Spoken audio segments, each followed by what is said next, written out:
right, good evening, everyone. It is April 11th. We're here for a work session of the City Council.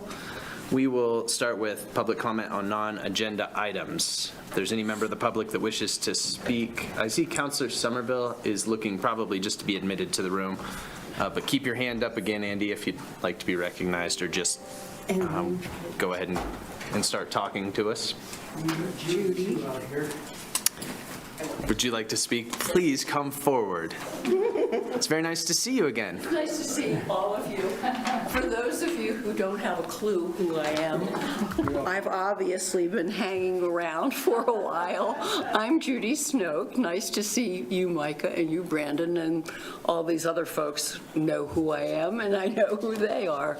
Normally, I come wearing the League of Women Voters observation tag, but tonight I'm going to do something different. I am coming to invite all of you to the Laramie Beautification Committee open house reception at the Durlocker on no cost to you, just show and give input. On Thursday, April 27th, from 5 to 7. Is that the right Thursday? I wrote it in. Is that right, 27? Okay. From 5 to 7 at the Durlocker. And the purpose of the open invitation is to get as many people and as many ideas and staff and everybody. I mean, all of you are equally invited. It's not just the City Council. We would like, the goal is to engage in projects that enhance Laramie's public spaces. LBC has given money to put trees in 2nd Street out toward the airport, down South Adams toward where the dog place is, dog training place is, among others.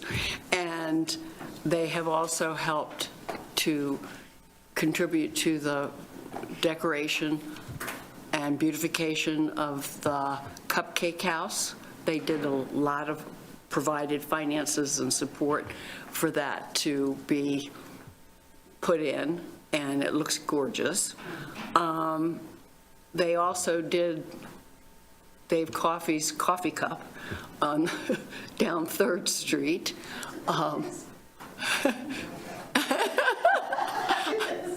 I know, it's just kind of, some of them you might not think are beautification, but they are just things to make you think about. And then there was a matching grant for some things on a corner in the tree area where a private citizen wanted to do something, and I'm not exactly, I know where it is, but I don't know where it is. I can get there, but I can't tell you where it is exactly. Pardon me? Custer and 10th, okay. And anyhow, so this is going to be at the Durlocker. There will be refreshments from 5 until 7, and the goal really is to get people to talk to each other and to encourage them to complete grant applications to LBC. So your presence is, and Sharon, I think that technically you are the City Council. Yes, that's correct, and I was going to ask you, I have not received any communication, and so if you could put me on the email list. I will do that. The person who is chairperson, unfortunately, I'm sorry, I'm just going to flat out say what I think, is no longer Margaret Brown, and our new chairperson is not always the best at communicating. She tries really hard, but she has a lot on her plate. So anyhow, I will make sure that you are, and anything that Art gets, Art's the secretary, my husband is the secretary. So that's how I got involved, because I got to take notes while he was doing stuff and leading meetings, et cetera, et cetera. So I came in as the rescue person, so. Well, that'd be great if you could I tell will do that. Mr. Secretary Mr. to add me to the email list. I would will. like to attend meetings and, you know, try to be Sure. more of a liaison to the group. Absolutely. That would be wonderful, but just invite all of you. And thank you for letting me speak. Thank you, It's Judy. good to see all of you. You as well. Person, rather than on Zoom. So, take care. Yeah, thanks for And thank taking you time to again. join us. Any other members of the public wish to speak on non-agenda items this evening? Go ahead and come forward if you do, or raise your hand on Zoom. Okay, seeing none, we're going to close the public comment period and open up our work session, the resident survey and public relations report. City Manager Jordan. Hello, good evening, councilors. What a lovely day, huh? Wow, so many people out and about today, too. Everybody trying to get a little bit of sunshine. What I wanted to do tonight is pretty straightforward, just to give you kind of a progress report on progress that has been made in our public relations reinforced efforts starting about 12 months ago.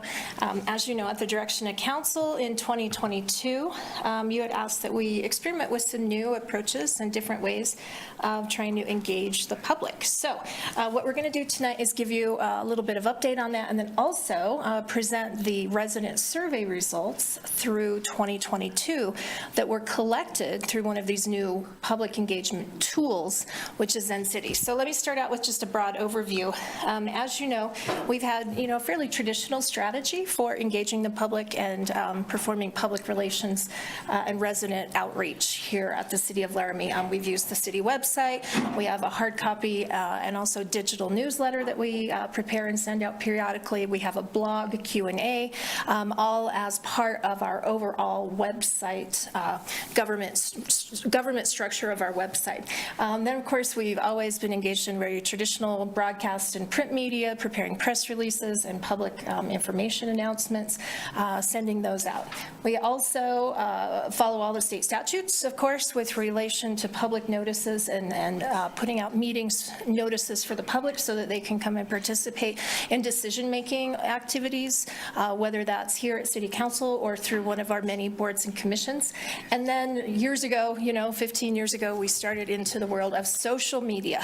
So primarily Facebook is where we have focused our efforts over the last, say, 8 to 10 years, but we've also used other social media platforms. So last year, at the urging of council, we kind of established two different goals in the realm of public relations. The first is that we would find a way to more actively monitor what's going on the internet and in our social media pages, and then based on that monitoring, engage in some targeted information pushes to address, maybe the chatter on Facebook is, there's a big pothole on 3rd and Grand. And so we're monitoring those kinds of things, and then we're putting out public information to help the public understand, why when we do pothole repair, why we do it seasonally, why we don't do it in the middle of winter, things like that. So to achieve that first goal, we have partnered with Zen City. Zen City is a group that I introduced you to about this time last year. We went under contract with Zen City really in early 2022. What they do is they have AI that monitors the internet and sort of all digital platforms in the world, social media, every web page out there, and they track sentiment related to City of Laramie or Laramie community, so city government activities or issues going on in the Laramie community more broadly. And they report to us in real time, any given point of day. I get a report daily. I can go in and run reports that will show over the last 6 months, here's what sentiment has tracked for street condition, or here's what sentiment has tracked for policing, or whatever the issue may be. And so we've been using that to attain that goal of really understanding more what the issues are that are being talked about in the community. The other big piece of what Zen City has done for us, you'll recall that we started surveying the community through hard paper surveys, probably in 2002-3, I think. In 2008-9, we converted that to a hard copy and also digital survey, and we had used the Survey Research Center at the University of Wyoming to perform that survey every 2 to 3 years. So with Zen City, they do active surveying using a digital platform. It's statistically significant, and they survey twice a year, in the spring and in the fall, and they are able to track that longitudinal data over time. And so that's what they're going to present to you tonight. I think what would be best is if I maybe introduce Rachel to you, Rachel Levenstein from Zen City, and what she is here to do. She's one of their survey research specialists. She's going to present our data from 2022 and show how it tracked and changed throughout the year from the spring to the fall survey. So with that, I know we've got Rachel out there. Thank you, City Manager. Hello. Hi, Rachel. Good evening. Welcome, Rachel. Good evening. Hopefully you could hear my introduction, and if I didn't cover adequately Zen City's AI tool and sentiment tracking, or if you want to add anything to that, feel free. But then also, we're happy to have you here to present the survey results from 2022, and you can probably also let the council and the community know that we'll be going out with the spring survey pretty quick here in the next few weeks, I believe. That's right. That's right. Thank you so much for the great introduction. I think you hit the nail on the head with the discussion about our social media tool, Organic. I'm going to talk today about the community survey that we did from July to December of 2022. It was the second cycle. We did a quick survey for May and June. I'm just going to share my screen. Can somebody allow me to share my screen? So Rachel, I'm not certain if you'll be able to share your screen, but I did send the presentation to the clerk. Nancy, are you going to let share screen occur? Or? I can. Okay, we'll go ahead and try that, and hopefully that'll be successful. So Rachel, feel free to share your PowerPoint. Okay. I still can't do it. Oh. There we go. All right, great, thanks. We are in business. So thank you so much for that. Just a little bit about the community survey. This is a recurring survey. So as was said earlier, in the past, you all did a survey that was done every 2 or 3 years. We do this twice a year. For Laramie, and it measures resident satisfaction as well as satisfaction with community characteristics and city services, and it will allow you to check how things are changing over time. A bit about the survey methods that we used. We collected 546 responses using our digital methods. So that means that we posted ads on social media and mobile apps, local websites, and also we used survey panels. The way that we built a representative sample to try to match what the city of Laramie looks like demographically is that we matched respondent data to Census Bureau estimates for race, ethnicity, age, and gender based on their distributions in Laramie. So we wanted to just make our sample look like the population of Laramie. And then after the fact, we used a technique called rake weighting to further adjust the results and make the results look even more like the city of Laramie. So at the end of the day, there was no demographic group that was overrepresented or underrepresented in the final score. So I'm going to start out talking about resident satisfaction. And when I talk about overall satisfaction, the way that we measure it is by averaging how each resident rated quality of life and also satisfaction with community characteristics on a scale of 1 to 5. And then we classified this as satisfied, neutral, or not satisfied. And so what we found was 69% of residents reported that they were satisfied with life in Laramie. And this was up 2 percentage points from the last cycle. So overall, people are pretty happy in Laramie. And these are the main measures of satisfaction in Laramie. 55% of respondents reported that they were satisfied with the overall quality of life. 46% said that they would recommend Laramie as a place to live, and that's up 4 percentage points from the previous cycle. And about half said that they would be likely to be living in Laramie from 5 years from now. And so what we did, we would take the average of those 3 questions and then the average rating from the community characteristics questions, so that's 64%, to get the overall satisfaction score. And I'm going to talk about the community characteristics momentarily, but before I get there, I want to talk about just what residents love and what residents want changed in Laramie. So we asked, what's your favorite thing about living in Laramie? And what is the one thing that you would change? And so what residents love, they love the mountains, they love the small town feel, they love the people in the community. And what they're looking to have changed, there wasn't anything that really stood out here. Some shopping, some housing, some businesses and stores. But nothing really kind of stood out so much as the favorite thing about living in Laramie. So let's switch to the community characteristics. What's driving this? So we asked about satisfaction with a number of these community characteristics, and we found that the community characteristics that people are most satisfied with is the sense of overall safety. So 71% of residents said that they felt that the sense of overall safety was good, we find that that's pretty high among our clients, and 69% reported being satisfied with the access to quality post-secondary education, which was up 4 percentage points from the previous cycle. And then also access to quality K-12 education. So that's at 62%, but that's again up 4 percentage points from the previous cycle. And I don't want to go into each one of these because I know we're limited on time, but I did want to kind of show you what people are least satisfied with, and then kind of hone in on a couple of these. One positive, one negative. So what people are least satisfied with is the overall street and road maintenance. So 16% reported that they were satisfied with that service, but that was up 4 percentage points from the previous cycle. 26% of residents were satisfied with the ability of residents to give input to the Laramie city government, but that's also showing an increase. So it's only 26%, but it's up 6 percentage points from the previous cycle. And we found something similar with the overall quality of services provided by the Laramie city government. So 27%, but up 6 percentage points from the previous cycle. So although these are pretty low, it looks like they're kind of on their way up. So those were kind of a lot of community characteristics. And so rather than just kind of dumping a lot of data at your door, what we wanted to do was try to hone in on the ones that have a strong correlation with overall satisfaction and had a notably high or a notably low score. So we call these the focus and maintain areas. So the maintain area here is the sense of overall safety, where again, 71% of residents showed satisfaction with that.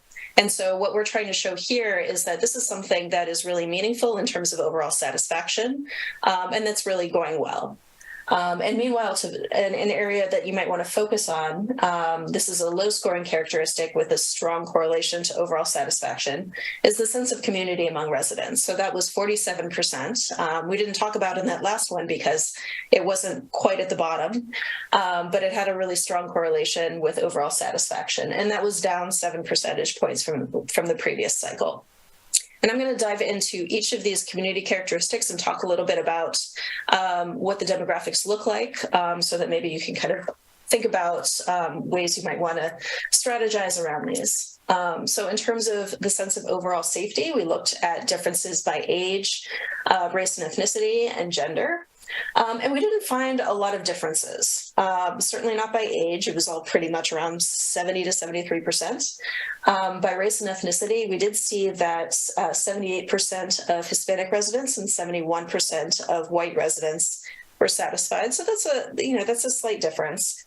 Native Americans were low, but I wanted to point out that this is based on a small sample size. That's why we have the asterisk there. So I just wanted to point out that result should be used with caution. We also found that there were some slight differences by gender, but this is pretty consistent with other findings where women tend to feel less safe than men. So 69% of women reported being satisfied with the overall sense of safety compared to 75% of men. Okay, and then to focus on, I see there's a hand raised. Rachel, that's Councillor Somerville. I'm going to go ahead and recognize her as she may have a question that is better addressed now. Thank you. Councilor Somerville, go ahead. Thank you, Mayor. Just a quick question on that previous slide, or I guess it would work on that one too. So we have white, Hispanic, Native American. Did we not have a significant sample size for African American or any other? That's right. I don't remember what the options were on the survey. Yeah, there wasn't enough sample for the other demographics. It was very, very small. Is it worth looking at that type of individualized response even when we have a small sample size, or is that something you really don't recommend? It's something I don't recommend for a couple of reasons. First, I'd be concerned that we'd be, providing some potentially misleading findings. So if there are like 3 African American respondents, can you really how confident can you really be in those results? So I would use those with caution to begin with. And the other reason is that when you have small sample sizes, there's always a concern that somebody might be identified. So we really want to try to be as judicious as possible and conservative as possible in suppressing these small sample sizes. Okay, thank you, Rachel. Mm-hmm. Okay, great. All right. So looking at the sense of community among residents. So this was the area that I suggested you might want to focus on. So looking at differences by demographics, we did see some differences here where the younger respondents, the 18 to 34-year-olds, excuse me, and the 55 and over respondents, they were each at 50%, but the 35 to 54-year-olds were only at 35%. So this is a pretty substantial difference between, the middle-aged, if you will. I'm a little hesitant to use that terminology, and the younger residents and the older residents. In terms of race and ethnicity, we did see slightly less satisfaction among the Hispanic residents. 34% reported that they were satisfied compared to 48% of white and 45% of Native American. And again, I want to just reiterate that's a smaller sample size, so we want to kind of interpret those results with caution. We did see some differences by gender as well, where women were more satisfied about the sense of community compared to men. All right. So at the end of the survey, we like to provide a little bit of space for our clients to ask some questions that are really timely, really important to them. We don't want to increase the length of the survey too much, but we do want to be flexible and provide, as much information as we can, given that we have the respondents there. And so there are a few questions at the end of the survey. The first one was about housing. And we asked, do you agree or disagree with the following statement? Laramie's city government should become directly involved in development to expand housing options for middle-income workers and low-income persons. And 51% of respondents agreed with that. It did vary by home ownership, so people who owned homes were less likely to agree with that than people who did not own homes, 46% compared to 58%. And we did see some differences by income, where people who were higher income were least likely to agree with that statement compared to people who were lower or middle income. And interestingly, the higher income respondents, that went down 15 percentage points from the previous cycle. We didn't see many differences by race and ethnicity, with the exception of Native American, which, again, is small sample size, so use that with caution. The next couple of questions that were on this rotating section were about the Laramie Police Department and attitudes towards Laramie Police Department. So we asked if residents agreed or disagreed with the statement, the Laramie Police Department works with community members to solve problems. And 47% agreed with that statement, which was up 5 percentage points from the previous cycle. And we saw that white respondents were much more likely to agree with that than Hispanic respondents. We did see some differences by income, where lower income respondents were less likely to agree with that than middle and upper income respondents. We saw some differences by age, where 18 to 34-year-olds were less likely to agree than the older respondents, but we didn't see any differences by gender. Okay. The next question was the Laramie Police Department treats people with dignity and respect, and 54% of respondents agreed with that, which was up 10 percentage points. That seems like a pretty important change from the previous cycle. We did see that white respondents were much more likely to agree with that, 54% compared to 30% of Hispanic respondents. And we saw that lower income respondents were less likely to agree with that compared to middle income respondents, but not exactly the upper income respondents. We didn't see very many differences by age, maybe a little bit less for the 18 to 34-year-olds, and a little bit less for women compared to men. Okay. I'm going to swing back to overall satisfaction, that initial score that we looked at. And I wanted to break it down by demographics, just so you can kind of see the distribution a little bit and try to kind of understand how resident satisfaction is playing out in Laramie. So when we break down the overall satisfaction by age, we do see that younger respondents they're still satisfied, but less satisfied than older respondents. So 65% of 18 to 34-year-olds compared to 70% of 35 to 54-year-olds and 76% of 55 and over. In terms of education, we do see some differences there. It's a pretty linear progression where those who have a high school degree or less are less satisfied than those with some college, who are less satisfied than those with a higher education degree. We don't see any differences by gender, and by income, we do see some differences where lower income respondents were less satisfied than middle income respondents.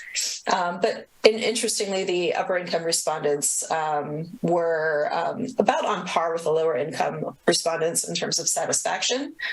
By race and ethnicity, we do see some differences where white respondents are more satisfied than Hispanic respondents. Okay, and I'm going to stop here. The rest of this report is just showing you the questionnaire that we use, just so you can have it for your records. Are there any questions? Rachel, thank you. Council, any questions? Councilor Richardson, go ahead. Thank you so much for the presentation. I'm just curious, with cities that you have been tracking this information for a longer period of time, have you seen some trends with, we are seeing, you said there are some increases. Do you see any trends with COVID and how that has impacted some of these survey results? And are you seeing those starting to change now that, we're moving away? That's a really great question. I don't have data on that. Our community survey is a relatively recent thing. We started our community survey in, I think, January of 2021. So we don't really have a before in terms of COVID. So I wish I could answer that question. That's a really interesting question. Vice Mayor. Thank you. Rachel, I'm curious, throughout your presentation, you referred to the previous time frame and then this current time frame. And could you tell me what those time frames are? Sure, absolutely. So this time frame it's a little difficult to make this comparison, I know, but the current time frame is from July to December of last year, and the previous cycle was pretty short. It was just May and June. So comparing the two cycles, it's not exactly an apples to apples comparison, which makes it really interesting that there are such substantial differences between these two time points. Any other questions, Council? I have a comment. Councilor O'Doherty, and then we'll come back to you, Vice Mayor. Sorry. Mine's a comment, too. I was just thinking in that previous period, it may be because there weren't as many university-related folks here, maybe. And because so many people left during COVID and were working from elsewhere. Just throwing that out there. Thanks. Thank you, Councilor. And then we're going to hold comments for just a minute until we're through questions. Councilor Gabriel. Thanks, Mayor. Rachel, thank you for the presentation. I was just wondering about a clarification. You talked about the respondents were digitally recruited, the 546. Could you explain how that happened? Is it just kind of a random situation with the respondents and some responded and some did not? Yeah, I mean, that's how, that tends to be how it goes. So the way that we recruited people was through social media. So we posted social media ads for residents of Laramie. We also worked with some of our panel providers, which are kind of a conglomeration of panel respondents and mobile app ads. And so people would see, so for example, somebody might sign up for a panel and they'll be playing a game on their phone, and they'll want to get an extra treasure chest or whatever. So they'll take a survey to get the extra treasure chest. So in some cases there's some incentives, in other cases there are not. But those are the main methods that we use to collect the data. Thank you. Counselor Pierce. Rachel, this is probably, thank you, not a question for Rachel, but perhaps for Janine. In terms of those 3 questions that we can change, what are your thoughts, or what are you thinking for the next go-round? That's a great question, Counselor Pierce. So a couple of things, if I can. The first survey period that Rachel mentioned about this time last year was shorter, and that was really on the city's end. We didn't sort of get it together quickly enough in the first quarter of 22, so we rolled the survey out a little late. But part of the reason that we rolled it out a little late was angsting over what our rotating questions would be. I based those last year off of council goals. One of your goals last year in 22, and as had been, I think, in 21 and 20, and is again now in 23, is to focus on housing and to actually consider approaches where city government is becoming directly involved. So that's where that question came from, was to try to understand if there was will in the community for city government to become directly involved in ways like through the Urban Renewal Authority. And then the 2 other of the 3 rotating questions were driven out of the work at the time, and that started in 20, happened in 21, and continued into early 22 to look at, to put together our ad hoc police and community board to understand better the way that the community is perceiving our policing activities. So that's where those other 2 questions came from. And I'll share with you that I modeled those 2 questions after a national survey that is done by, I think it's IACP, if I remember correctly, the International Association of Chiefs of Police. It's a standardized survey that they use. And those were the 2 questions that we pulled from that survey. And then Zen City's research methodology folks helped us to put those into appropriate question types. So you're thinking, because the first go-round was a very short period of time, you're thinking of repeating? Yeah, great question. I forgot the timing thing. So I think I would recommend that we allow those 3 to roll for this spring. But if Rachel agrees, maybe when we go into the fall or the second half of the year survey period, starting in July through December, maybe we think about modifying the questions. And that's something, I took the liberties using your goals to decide that for the entity last year, but it's certainly something that we could come back and have a more robust conversation about with council now that we understand how this all works. Right. And I have another question to some extent. The results on the end related to like the city of Laramie not being so great and the roads and everything. It's concerning, but I kind of get it to some extent as well. Have we thought of like a remedy to maybe rephrase or rethink about how, or maybe some more education, like, your sewer isn't plugged up, that's a good thing, right? And that's what we do, right? So we should really be good at this instead of like bad. We pick up your trash, this is good, right? So I don't know how. That's a Do good people- question. Do people know what we do? Yeah, that's a great question. I think, as Rachel said, she didn't want to go over the survey and show you every single question. It's just pretty Right. time-consuming.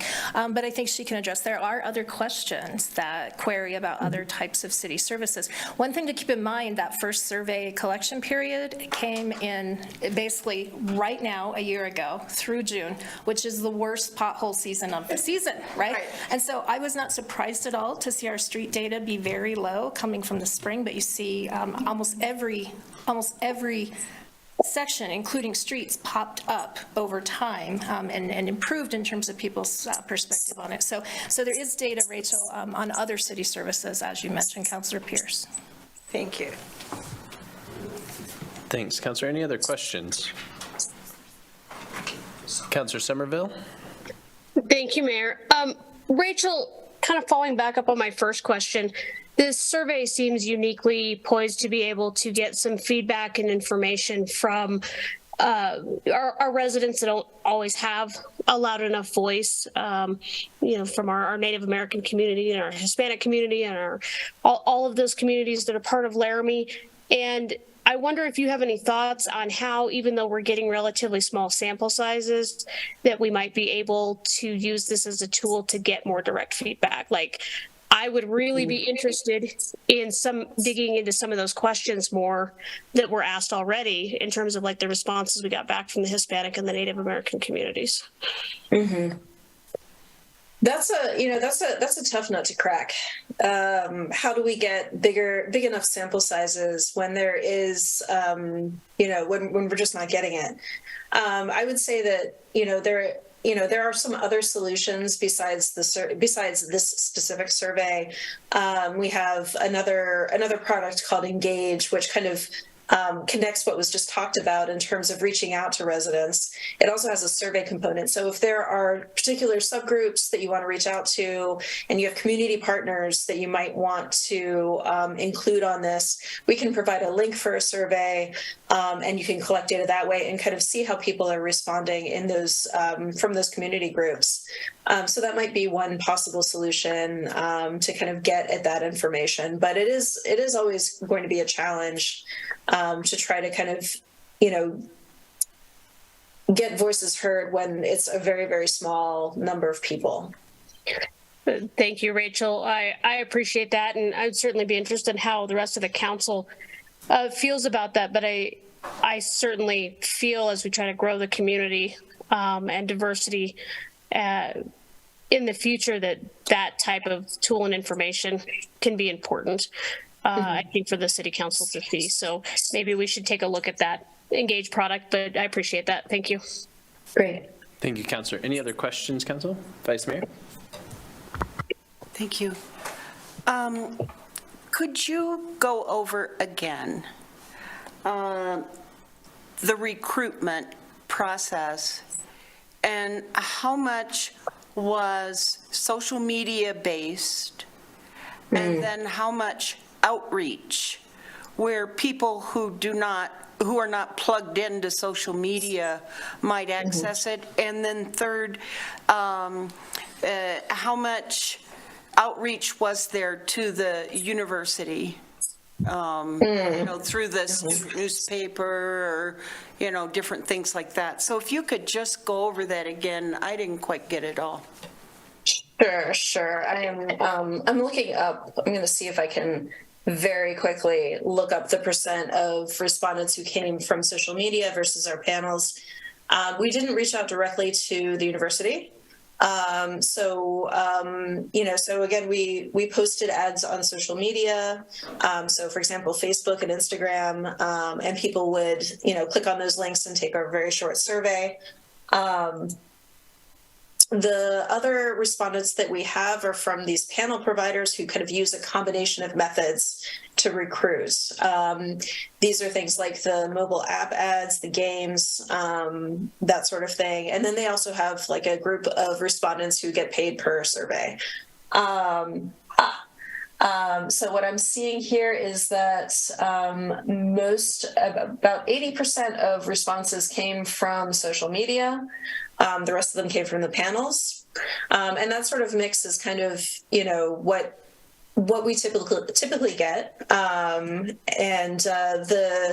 the combination of methods is especially beneficial because the people who respond to Facebook are different from the people in the panels. So for Facebook, we have absolutely no problem getting white women over the age of 55. And the panels, they bring in the younger people and the people of color. So what we find is that using the combination of methods is really kind of the strength of what we do in terms of recruitment. Does that answer your question? Yeah, I think it answers my question. So it looks like about 85%. 80%, yeah. 80 was through social media. And then the panels, I'm sorry, but can you tell me how you did the panels to reach those people? So we subcontract with vendors who compile, who do this sort of thing for example, market research organizations. An organization like Zen City will go to a panel provider. One is called Pure Spectrum, for example, and they use a variety of methods to reach people. So it's not just one thing. It's not just paid respondents. It's not just mobile app ads. It's kind of a combination of things so that the sample is kind of as unbiased as possible. But I do want to just emphasize also that we did targeting and also adjustments after the survey to make sure it was representative with respect to race, age, and gender. So we used a combination of methods to recruit people, and then we also adjusted after the fact to try to kind of smooth out the biases that might still exist even after we did the quota sampling and the targeting. Thank you, Vice Mayor. Councillor Pierce? For some reason, I'm remembering that we sent it out like on a QR code in our water, in our bills. Janine, does that sound right? Mayor Kelsey, I think that we did, when we first started last year, I think we did do some mailed QR codes, as you suggested, to try to raise awareness. I know when we introduced this concept this time roughly last year to council, I think there was some hesitancy that we were moving into a purely digital surveying methodology, and our historical way of doing that was sending out paper survey instruments. So that was a concession we made to send the QR codes. The concern, as you know, with our paper surveys that we used to use, we would almost always find older demographics overrepresented in that sample because they're apparently just more likely to open the mail and respond, right?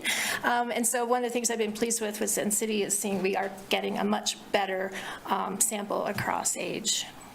Yeah, but we did do that, yes. I almost forgot about it. I should mention as well, this survey goes out in English and in Spanish, and so that was a real improvement that we were thrilled to see through Zen City that we weren't able to provide with the written survey instrument before. Thank you, City Manager. Any other questions, Council?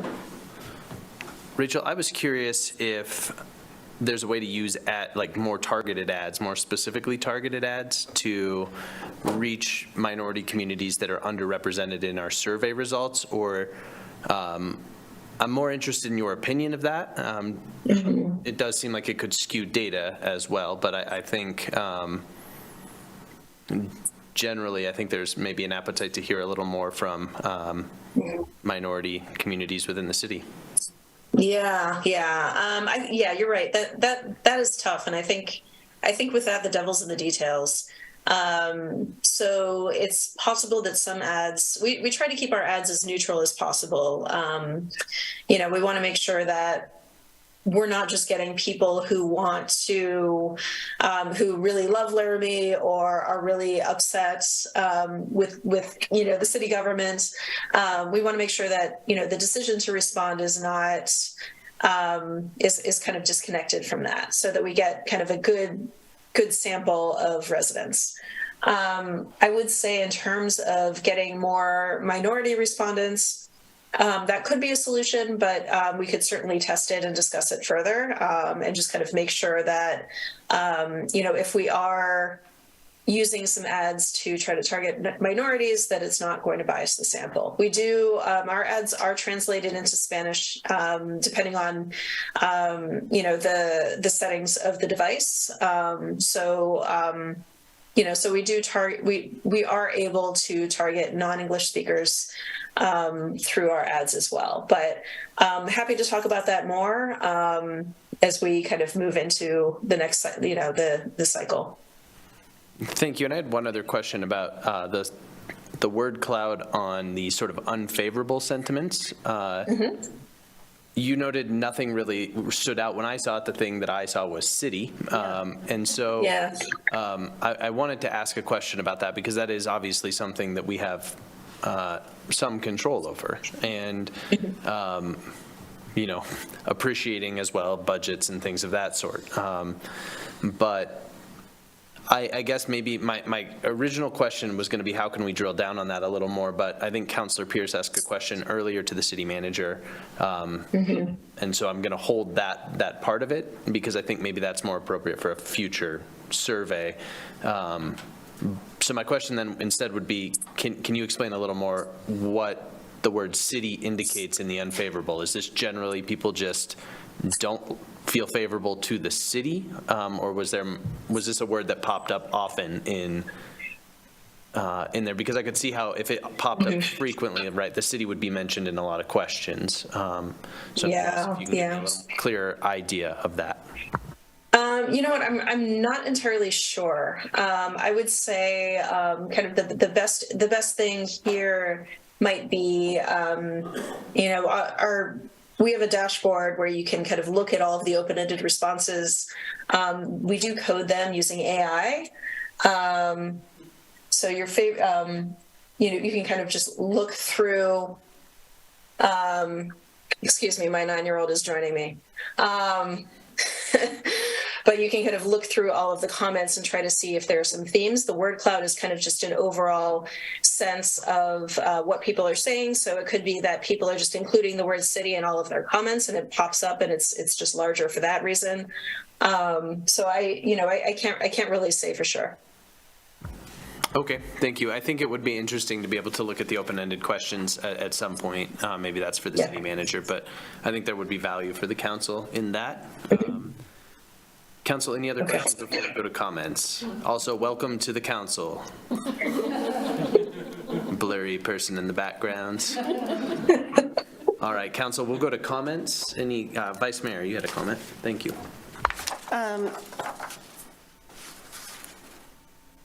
I think in our next round that it might be fruitful for us to target the university. And I think that, there's quite a bit of diversity there, both in students and faculty, that maybe, I don't know why we didn't reach them. And can I just do? Go ahead. Yeah. My, another comment I just generally wanted to make is that over the past year or so, I have really seen more of a proliferation of the use of QR codes. And a year ago, we weren't seeing them everywhere, even though that they've been around for 10 years. But I am seeing them, and I'm seeing them in widespread use right now. So I'm thinking that maybe next time people will feel more comfortable with that, and that we could even do signs around town, tell us what you think, and people can click on that. And then my last, it's a question. Are we going to get a full?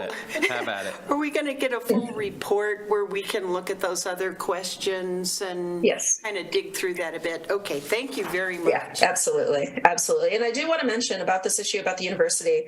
I think it's absolutely a wonderful idea to post QR codes. The methods we use,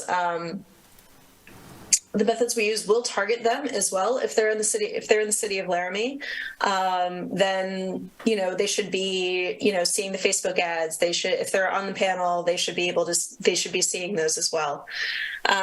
So we aren't exactly excluding the university, but in terms of deliberately targeting them, I think that's a fantastic idea. And we could actually kind of compare and contrast folks at the university versus those we recruited elsewhere.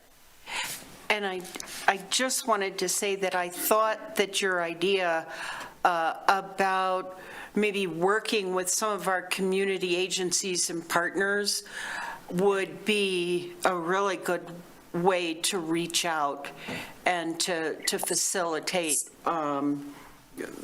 people participating. I thought that was a brilliant idea. Thank you. Thank you, Vice Mayor. Councilor Gabriel? Thanks, Mayor. I thought it was through, but I just thought of something else, Rachel, about the number 546. Yeah. Is that an ideal number, or would you have liked to have more, or what for this size of community, what would be an ideal number to survey? Yeah, so we do have kind of some guidelines around the population size and how many people we try to recruit. For a community the size of Laramie, we usually try about 400 or 500 for a semi-annual client. And we find that gives us kind of some good variation in terms of, if you were going to estimate a margin of error, it's reasonable. I don't have the numbers in front of me, but so we kind of shoot for, I think we shot for 500, and we kind of oversampled because we wanted to get more minority respondents and younger respondents. And sometimes it just takes a while, especially in some of our somewhat smaller communities like Laramie, where we don't have, the reason why it was 80% social media is that panels are great in the larger communities, but in small communities, it can be just sort of like a little extra helper as opposed to a major source of our data. Thank you. Thank you, Councilor. Councilor Somerville? Thank you, Mayor. I just wanted to say thank you, Rachel. I think that this information is going to be helpful. I like the way that this is rolling out. I think there could be some additional, from my perspective, additional work in the future with the community groups and maybe that Engage tool. But I think we're reaching a good base, and I appreciate the adjustments for the demographics. I think that gives us a little bit better picture. I have fond memories of reading the old handwritten surveys with the comments on them. So just really appreciate the work. Thank you. Great. Thank you, Councilor. Any other questions or comments, Council?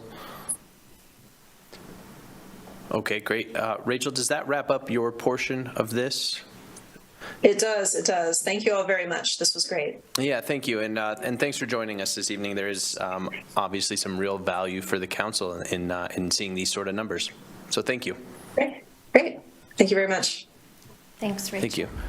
City Manager, back to you. Thank you. Okay, so we're going to go to the next part. We have another presentation, but I want to introduce this person. So I mentioned we had kind of two goals. The first being let's do better at actively monitoring sentiment in the community and issues that are festering, and then target engagement at those areas. And so that goal is also achieved not just through our partnership with Zen City, but with the other partnership that we have formed in 22, which was with a group out of Casper called LUM Studios. Jess Stanbury is going to join us, I believe. Nancy will get her queued up. We actually solicited through a request for proposal in the spring of 22 to engage with a firm that could really help us to modernize our content. And I've talked with you all before. A lot of times government content is a little stale and not very sexy, I guess. So we put out a request for proposal in the spring of 22. It was woefully unsuccessful. I didn't get a single proposal. So at WHAM last June, I was able to connect with some of our colleagues up in Casper and other parts of the state, got the name of some firms that other cities use, and then we put out another request for proposal and directly soliciting a proposal from a couple groups. And Lum Studio was the group whose proposal we decided to go with.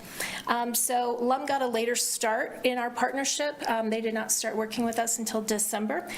Jess is going to talk to you a little bit about some of the metrics that they have been tracking. One of the things I liked about them is they help us modernize our content. They've been working with myself, Nancy Oakland Potter, and Todd Fieser directly. We come up with a strategy for every month as far as what our push of information is going to be, what topics are relevant and timely, and then they create some pretty cool, fun content and place that for us, and then track performance metrics for how people are responding to that data. So Jess is going to talk you through that, and then we can have some more questions if you would like. Thank you, City Manager, and welcome, Jess. Thanks for joining us this evening. The floor is yours.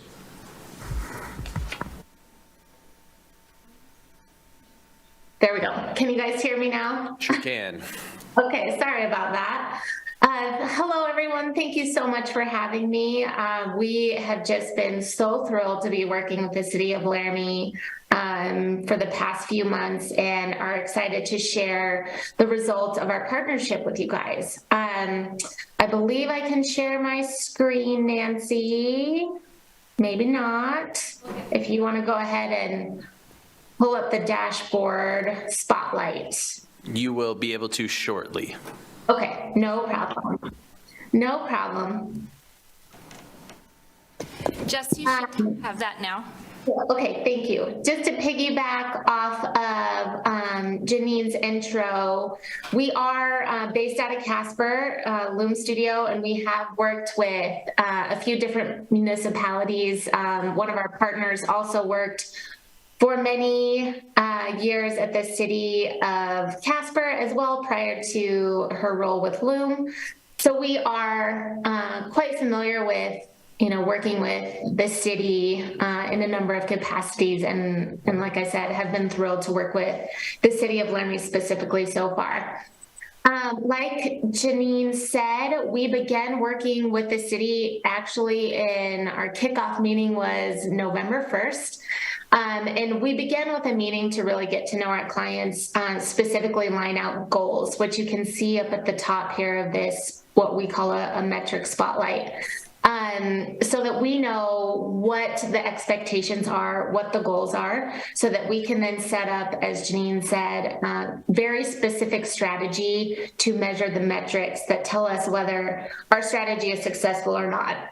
We're all about spending our time and our clients' dollars in the most efficient and effective way to accomplish those goals. And we believe if it can be measured, we should be measuring it. So like Janine said— Jess, I'm sorry to interrupt. Could you make that full screen for us so we can read that a little easier? I'm so sorry. Is that better? Yes, significantly. Thank you. Okay, I'm so sorry. Sorry for interrupting. Go back. No. Go ahead. No, please do at any point.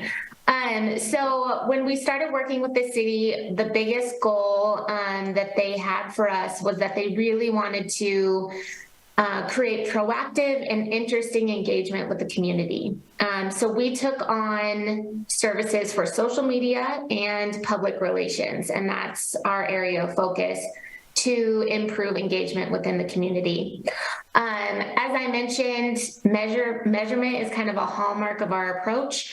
So in our one-time services, these are the tasks that we accomplished right out of the gate, was to create a metric dashboard is what we call it, a proprietary document where we track the specific services we're providing. So that's what we did with one-time services. We also set up social media management and also social media policies, which I believe you guys have those as well. So just to kind of give you guys a rundown, since we began our ongoing services, so this is at a month-to-month basis, we began that on November 15th. However, we like to give really clean measurements, so we do month to month. So that's why you're not seeing a half month there down at the bottom where you see the time period for this document. So we began measuring on December 1st, 2022, and that's the end of that period would be then March of 2023 to give us that full range.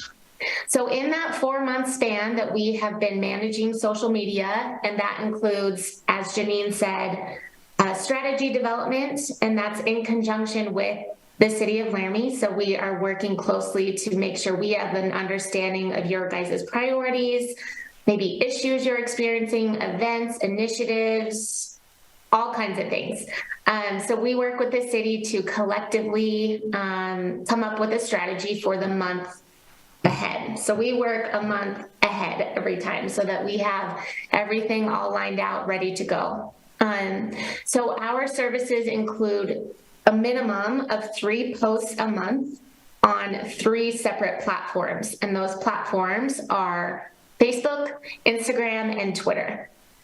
So that's what these numbers are all going to pertain to, is our efforts specifically on Facebook, Instagram, and Twitter. So since we began services, and that again is the draft posts, the strategy, so we actually write the posts and the graphics, and we send those over to the city to get approval, make sure we have everything correct.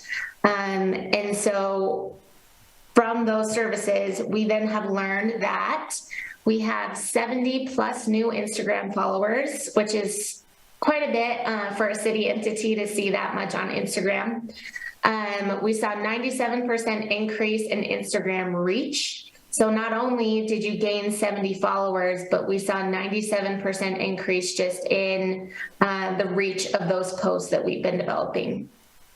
And then really exciting, we saw 748% increase in Instagram engagement. And keep in mind there, engagement is really what we want to see. Of course, it's really great to get in front of people, but you wanted, the city told us that they wanted engagement. They wanted people to do things with those posts, not just see them and, keep scrolling. So we saw really great engagement on Instagram, which is just very exciting for us, and hopefully for you guys too. And just in February alone, we saw 1,000% increase in Instagram engagement. So that's people actually sharing, liking, actually sitting on that post long enough to engage with it versus just letting it scroll through their news feed. Similarly on Facebook, we saw page likes increase by 100 and 298% increase in Twitter impressions. Twitter is pretty unique in Wyoming. We manage a lot of social media accounts for many clients across the state, and Twitter is kind of a tough one. Twitter is often what we're seeing used by primarily males, although quite a few females do use it, but the demographics show us it's largely male dominant, and for news purposes. Largely that's where a lot of people get their news. So as a city entity, obviously what you're putting out is pretty newsworthy. So it's good to see that people are seeing the posts on Twitter. And then we also saw a 13% increase in Facebook engagement. So all good numbers. This is a small sample. I know you guys have probably heard that a lot, but it's only a 4-month span. We really like to see things over minimum of about 6 months.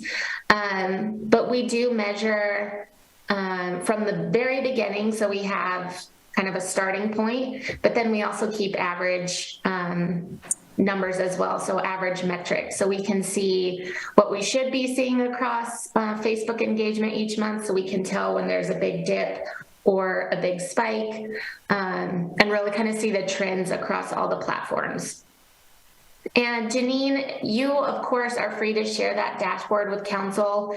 It's an Excel document with a bunch of numbers, which is why we do a spotlight, so we can really translate what all those numbers mean. But we're always happy to share that. We do share that with Janine and Todd and Nancy every month, so they do have access to those specific numbers every month. And like I said, we really kind of nerd out on those numbers because we like to see if there is an insane amount of engagement, why that is. So we go in the back end, we look at the posts, kind of try and replicate the style of that post. Maybe it was a reel that month, or a story, and we'll try and do what seems to be working and maybe pivot when something isn't working. So this spotlight is really helpful in helping us make those strategic decisions when it comes to social media. Okay, I know you guys will probably have questions on that, but I do want to also cover our social media policy. So please let me know if you guys can see this document, and you should have also received it in your packet, I believe. Good to go? Hopefully. Okay, so we also, anytime that we are managing social media accounts for our clients, we want to set up social media policies if they don't already have them. This is especially important when you're working with a municipality where there is often a lot of public comment. So we developed just a short and sweet social media policy here that is already on your platforms, so anyone can reference it if they need to understand the rules for engaging with your page. We keep it pretty short and sweet, but we liken it to like a rubric when you're grading a paper. And the reason that these are so important is because, as you all are probably very familiar, there are often social media trolls, as they like to be called, or people who have just nothing to say that's contributing to the topic at hand, or quite frankly can be wrong, defamatory, libelous, false, misleading. And so that's why social policies are so important, so that as a municipality, you then can take action that is justified when it comes to allowing or not allowing those types of posts. I know that there's probably going to be some questions about that, which I'm happy to answer. So I'm going to also scroll down here and show you some canned responses that we often use too when we're developing social media policies. This helps whoever is managing the account. We share dual management right now. We post only 3 times a week, whereas you guys, of course, are free to post many more times than that. So when we're not able to respond to comments, these canned responses just give whoever is managing the page confidence in how they're going to respond to maybe disrespectful communication, or make sure that the response is unified, that it's consistent across the board, so that you're not getting into an argument with a constituent and you're managing the page similar across the board, regardless of the actual person who's responding. So we developed a few of these, and these are kind of based, again, were created collaboratively with Janine and Todd and Nancy. Of course, anything on here can be edited. This just gives, again, the person who's responding confidence in responding to some of those common questions that you might be getting on your social media platforms. And again, you guys do have that in front of you, I believe. And if not, we're happy to get it to you. But this, again, just helps give clarity and consistency across all social media platforms. That's all I have to share for visuals, but I do also want to touch on the other service that we provide on a monthly basis, which is drafting press releases. And then we do send those out on your behalf. We, again, work with the city to determine which maybe priority department initiatives, happenings, anything like that we need the public to know about. We will then draft the press release, get it over to the city to then provide their reviews.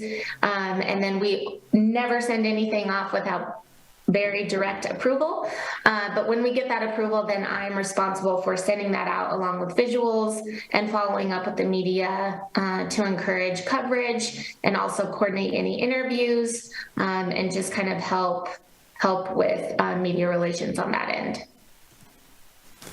And that just about does it for the services that we've been providing so far. Thank you, Jess. City Manager, did you have something before I go to Councilor I Somerville? just wanted to mention, Council, that the reason Jess has covered the social media policy, I asked her to do that because I've fielded some questions from a few of you over the last few months about what our social media policy is, how we respond to trolls, to derogatory content, to content or comments that are clearly from bots, things like that. And so I asked her to cover that just because I knew it was of interest to some of you. It may not be of interest to others of you, but. Thank you, City Manager. Councilor Somerville? Thank you, Mayor. Thank you for the information. I appreciate it. I hope this is the start of a long-term thing that I think the city could benefit from. My question has to go back to the social media posts. So I'm a little unclear, and I don't know if this question is for you or if it is for our city manager, but could somebody talk to me a little bit about how if we're deleting posts or flagging them from posting, how we are reconciling that with the Public Records Act and making sure we are still cataloging all of those posts and et cetera? Yeah, City Manager, go happy ahead. to, Councilor Somerville. So while you'll see in the canned response, it says we will delete your post if it's derogatory, et cetera, et cetera. Know that the city has software where we are maintaining record of all of those things. What we're really doing is suppressing it from public view if it is derogatory, defamatory, or in violation of the policy. But the actual record is maintained in the background. Thank you, City Manager. Councilor Pierce? Yeah, I think I heard that we're doing 3 posts per month, and then I think I heard 3 posts per week. I apologize. Minimum 3 posts per week. Per week, okay. Yes. Maybe it was probably just me. I had the same note and the same question about it, so thank Okay. you. We are doing, maybe this is where the confusion is too. We are doing 3 press releases a month and then 3 posts per week. Excellent, thank you. Thank you. Any other questions, Council? Councilor O'Doherty? I think I saw a post about shoveling snow. Did that get some good response? I saw it too, Councilor. Guys, I'm sure you all heard of the record-breaking snow up here in Casper. It was awful. So much it was unshovelable. We, councilors, through you, Mayor, we have been talking about shoveling snow, why it's important, how it helps people that are older or have a physical disability to get around town, and why it's just a good neighbor thing to do. We've had this, to Jess's point though, we've had this snowman contest idea. I think I came up with that in November, and I was so excited about it, and they made a really great, content with some cute pictures. We're just waiting for the snowstorm of the century so we can roll out the snowman contest social media thing, and we have gotten no snow, but every time we get on the line with Jess, they tell us how much they've had in Casper. Quiet, it's still snow season. True.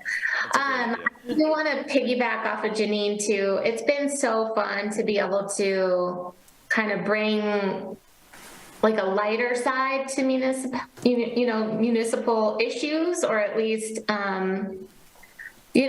topics that aren't always fun to talk about, like recycling. But it's been really fun to be given the latitude to make it light, make it engaging, utilize reels, utilize polls, just those kind of fun, trendy things that, not a lot of businesses want to use sometimes, but it's been really fun to be able to keep it really positive and light and,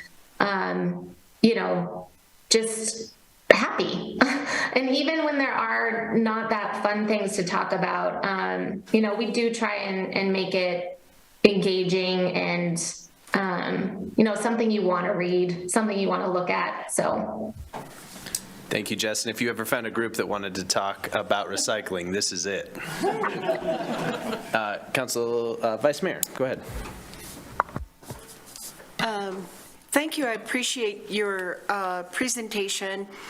And I'm wondering with the face, and by the way, I just want to comment that I have noticed these pieces come across my Facebook, and I'm not on the other, but I think I need to be. So, and then I use that to go ahead and share publicly to kind of keep that cycle going. And I'm wondering if on Facebook you gave the statistics about how many likes, but on Facebook you can also follow, you can respond, and you can share, and those all provide you other engagement metrics.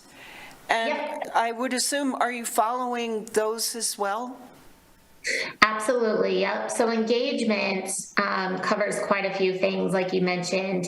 It is, of course, liking something, it's sharing something, commenting on it as well. So, yep, it covers all those things. Councilors, any other questions? Councilor Richardson, go ahead.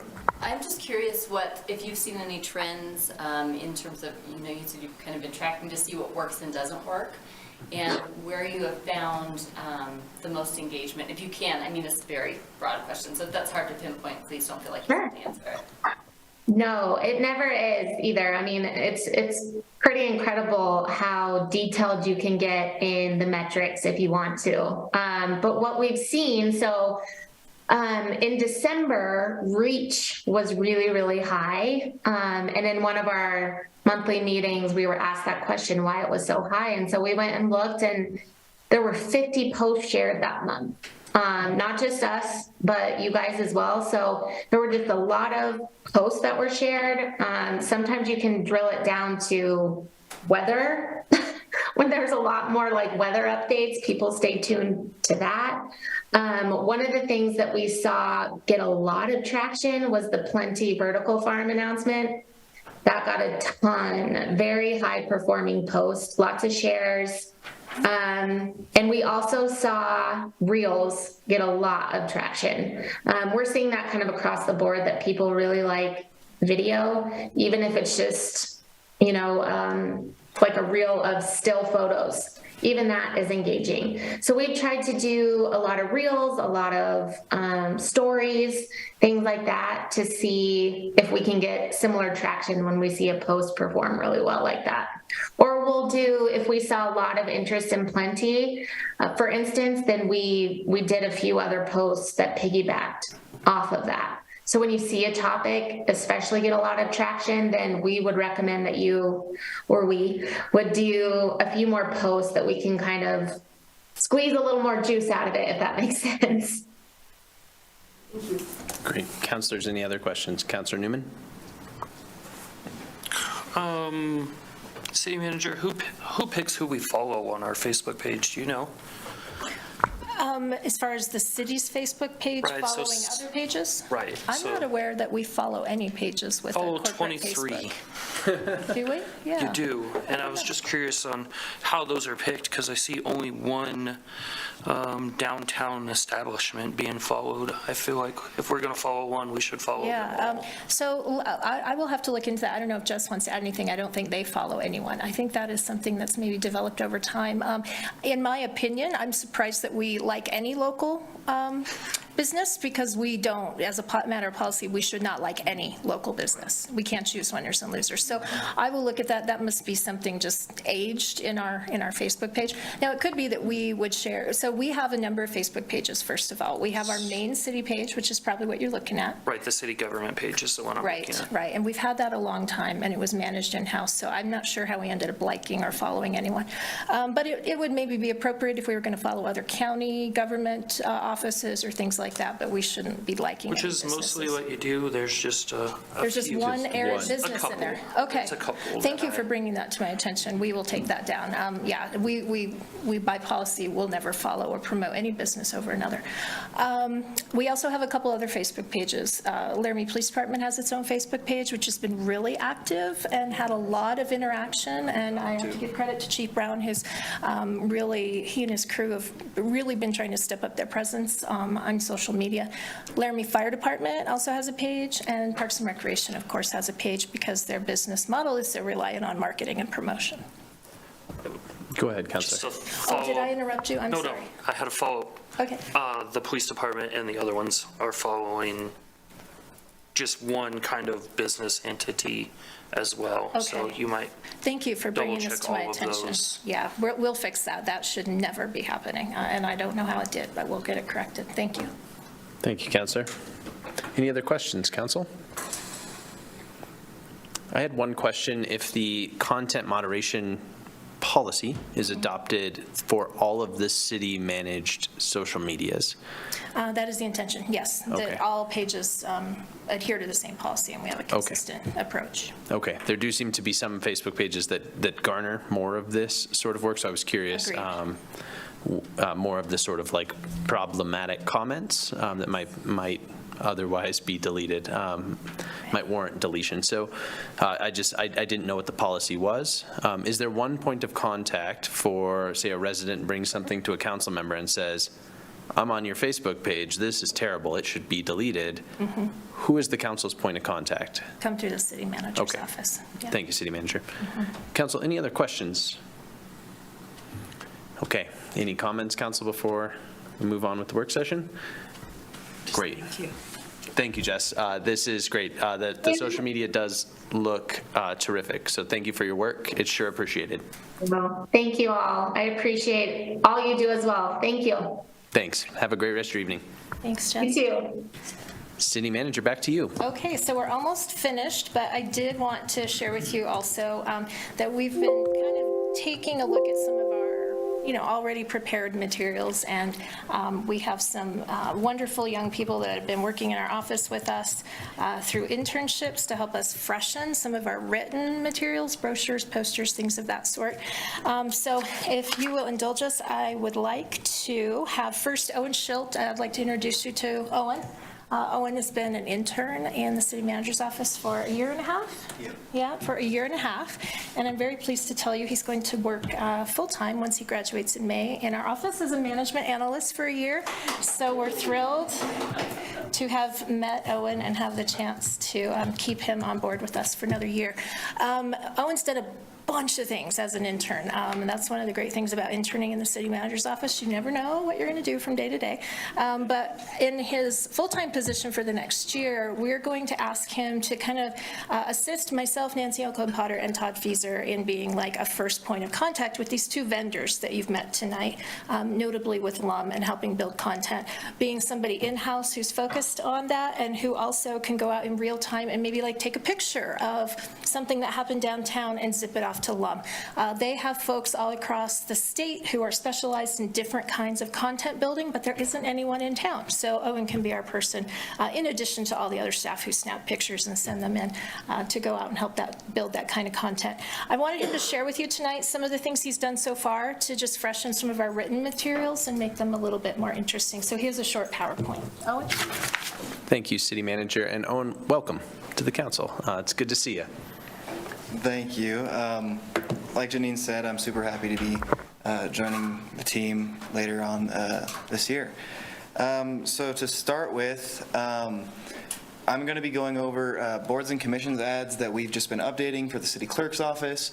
A lot of these ones were done in Microsoft Paint or something similar, so they don't look the greatest, so we've just been freshening them up. The ones that we're going to be talking about tonight, these are ones that have been posted onto the city website or onto Facebook. And so we'll begin with the city council brochure. Did that work? Yeah. That just does that. Owen, just so you know, this happens to everybody. Yeah. Nobody can ever work the remote. That's okay. So to start off with, this is the city council brochure that we published about 2 weeks ago. The brochures are sitting at the front door across from the utility building glass at the front of City Hall. So this just went over a whole bunch of quick things: where city council meetings are held, when they're held, how to add them to your calendar, just a few FAQs that people might have. And then contact information, the general mailbox for the city council email, and then the city clerk's office. So I don't know if that worked. In addition to that, we put up some council flyers onto the city council webpage. So this included the calendar, Notify Me, and looking for meeting minutes or agendas. So these are in a slideshow format on the city council webpage, pretty close to the bottom of the page. Each one of them has a QR code attached to it. And like we were sort of talking about with Zen City, the QR codes have been a big help in just disseminating information in an easy way. But along with the QR codes, every one of the flyers has either a phone number or the website attached to it. And so just like calendar, you can go through, sign up for any of the dates that are on the city calendar website. So that includes city council meetings, rec center events, PD events, anything that has been posted on there by any of the departments in the city. Notify Me is the same way, and then it's just a little bit different of a format. And then meeting minutes and agendas, that's been posted as a link onto the front page of the city website for a while now, just that it's an immediate point of contact for people when they see. Then we reworked the city council ward meeting ad. So this ad will be posted in May when we have a fifth Tuesday. And it'll be updated with the correct Zoom meeting ID and passcodes for every individual ward. This one wasn't reworked much, primarily because it was created to go into the Laramie Boomerang as a black and white ad. But since then, we have posted it into Facebook as well as on Newsflash. So I believe that eventually we'll be posting it to the Boomerang.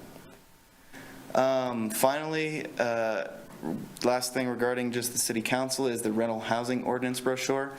We spent a great deal of time reworking and working through this one, and we got it professionally printed, and these brochures are also sitting outside of the utility billing office at the front of City Hall. This was designed primarily just so that tenants or landlords could come in, pay their utility bills, and then perhaps see this, register the rental housing if they haven't already done so, and then tenants maybe just grab a couple quick links of information so that they can sort of deal with problems on their end if there are any. And then we can go on to the next one.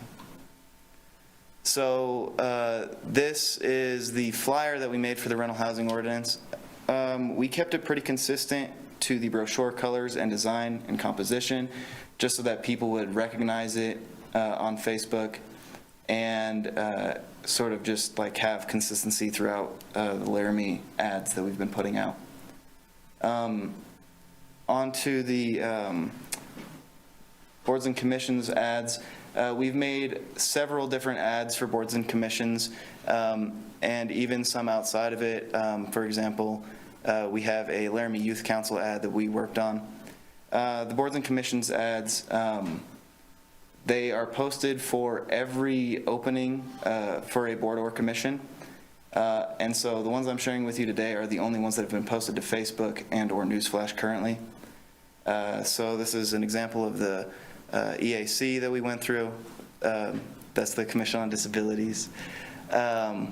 This one was most recently posted to Facebook. And so just a picture of the Snowy Range. So for the Urban Renewal Agency, since it was a relatively new formation, we had two different flyers that were created. We had the first one on the left that was primarily posted to Facebook so that people could see information in a more digestible format.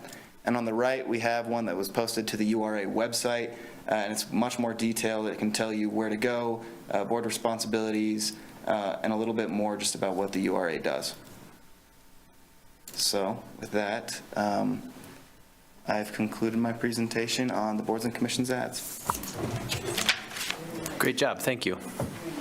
Yeah, we really I think seeing a better response from applicants wanting to apply for boards and commissions by some of the sort of freshening and modernizing the look of those things. So we're really pleased and thrilled to have Owen doing that work for us. I'd also like to introduce Emma Jones. She's also been an intern in our office, and another area we've been focused on is building up better content on our natural resources page for the work that we do to preserve natural resources in and around Laramie. So Emma's going to show you what she has worked up, which I don't believe is even published yet. You're going to get to see, is it still unpublished? I think it's published. Oh, you published it now. Okay, good. So it's actually published. She was working on it in the background.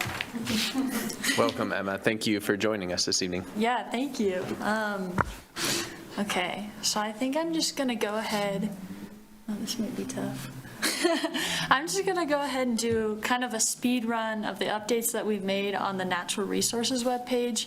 And I've worked with Darren Parkin in the Natural Resources Department to kind of get some more information to kind of make the information on what the Natural Resources Department does like more accessible to the public. Okay, it's kind of hard to see. We got it.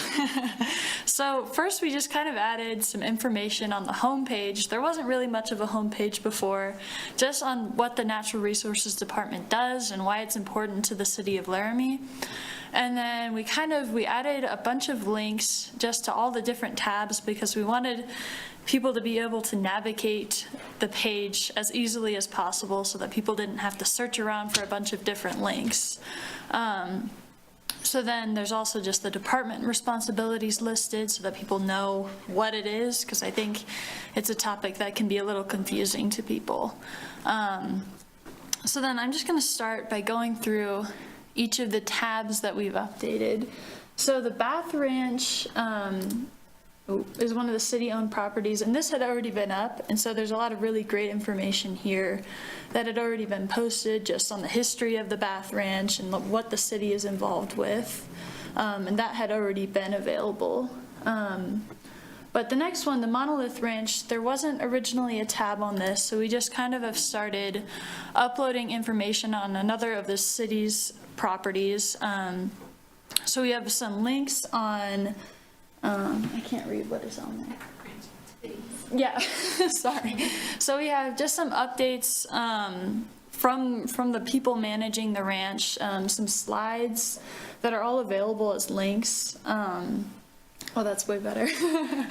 And then we also have, there's going to be a lease renewal process. So while that hasn't been made out to the public yet, we've kind of made a note that that is going to be something that's happening in the future.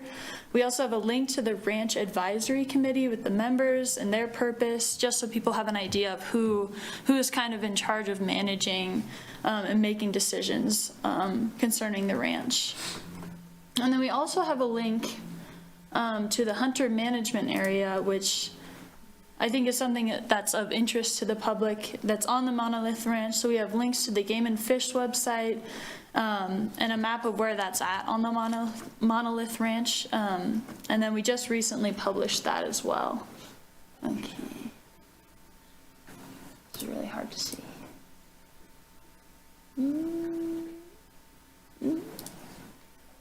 Okay.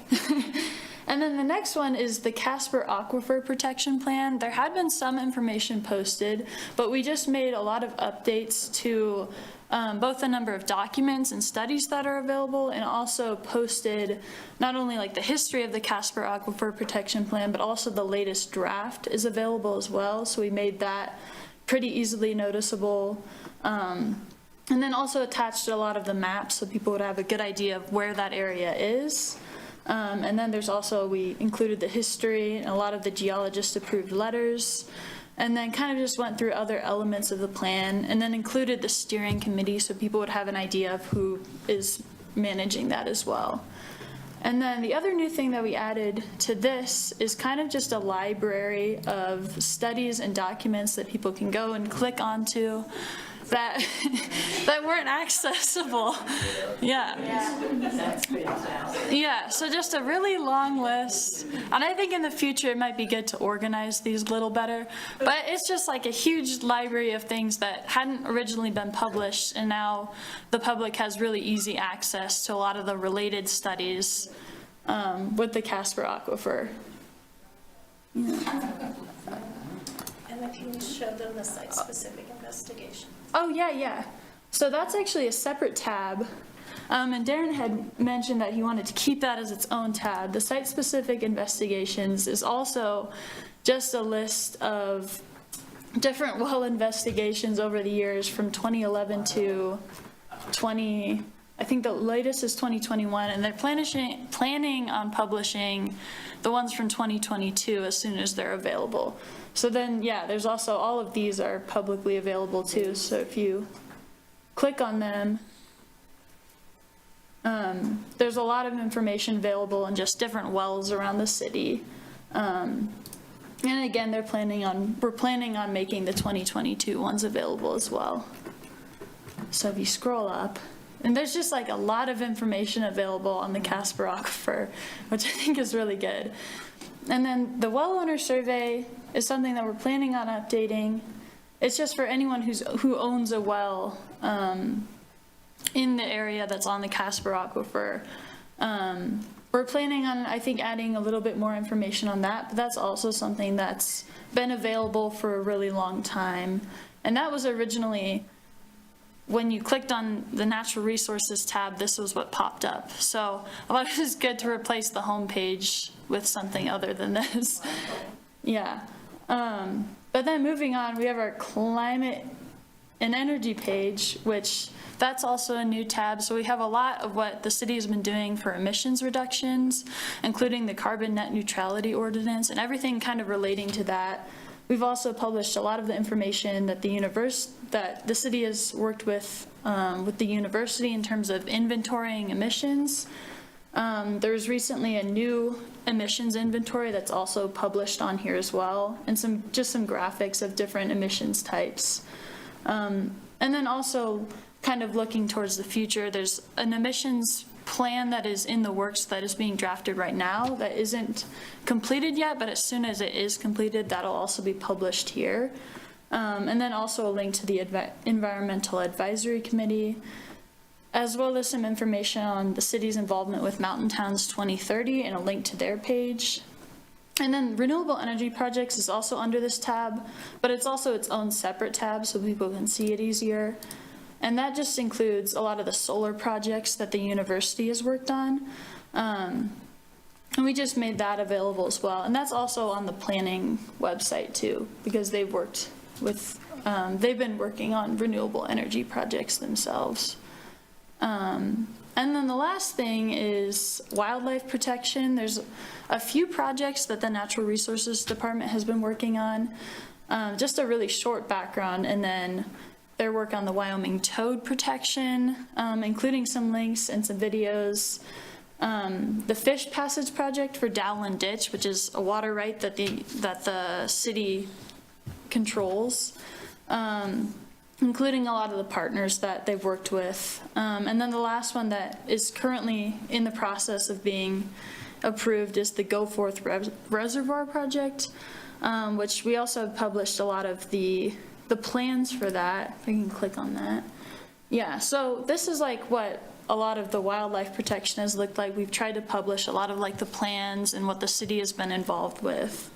But yeah, that's basically what we've added so far. Most of these tabs, I think, are ones that we've worked on in the last few months, and we just made it public like a month ago, I think. So yeah, but that's all I have, so.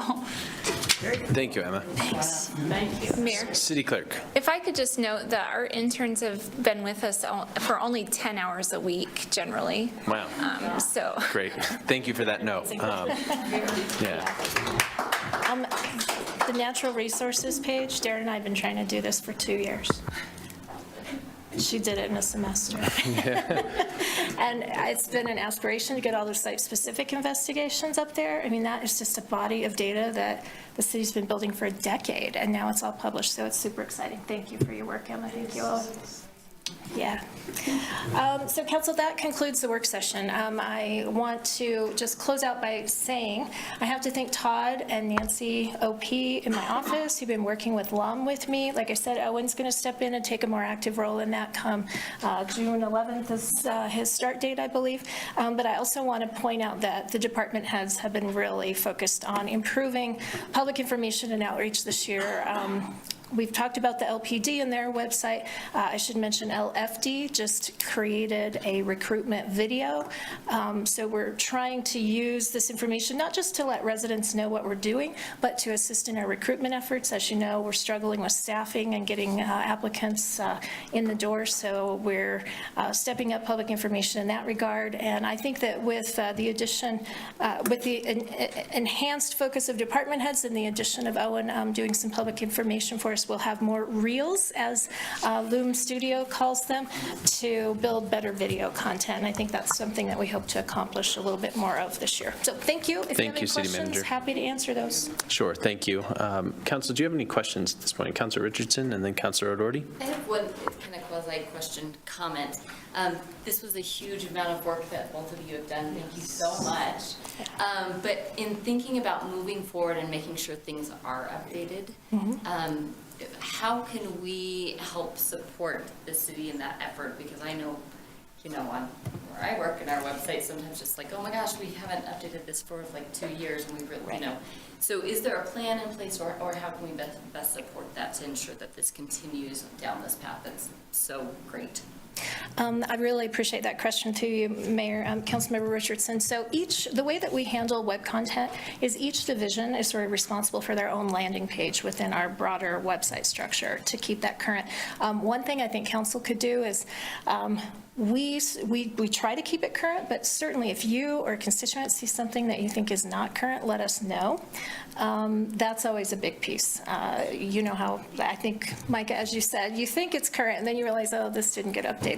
So that's really helpful just to have more eyes and ears on it. And I would offer too, if as you all are looking at it, if you're aware of like constituent interests in a particular topic, but you don't see that content on the website, we're always open to suggestions, and we'll get to that as quickly as we're able to do that. So, yeah. Councilor O'Doherty and then to you, Vice Mayor. Sorry, I lost track in a moment. We're in comments anyways, so. Can we blend them? My comment is I want to thank the city manager because 2 or 3 years ago we said, we have all this misinformation out there, and it's really frustrating to have people come in and attack us, and you're like, well, did you read what the resolution says? Because it doesn't say that at all. And then we were like, well, maybe we need somebody, and we talked about sharing with the county, somebody that can get our information out. And so leave it to our city manager to figure out a way to bring in experts on different platforms and to pull it together and do a beautiful job. So thank you, city manager, for that. I can't promise it will get us ahead of misinformation, but we're sure trying. Seems like that's a losing battle, but we're trying. It's a worthwhile effort. Vice Mayor. Thank you. And I agree with you. I mean, I'm so impressed. So 2 years ago, I was also part of the discussion about we're not reaching people. What can we do? And I am just so impressed. And I started distance education in 1998, online education in 2000. And when I look at this, it's so logically organized, and the way it's laid out, the eye just follows. The other thing I wanted to say to you, Owen, is not knowing that you were doing all of this and putting these ads out and things. There's so many of them I picked up on, signed up for, had my husband do it, now have my friends doing it, and had people give me comments. I am so glad to be on Notify Me. And I get these little texts, and it's easy, and so I've been passing that around. So I was like a little test person, because I didn't even know that I was being manipulated, so.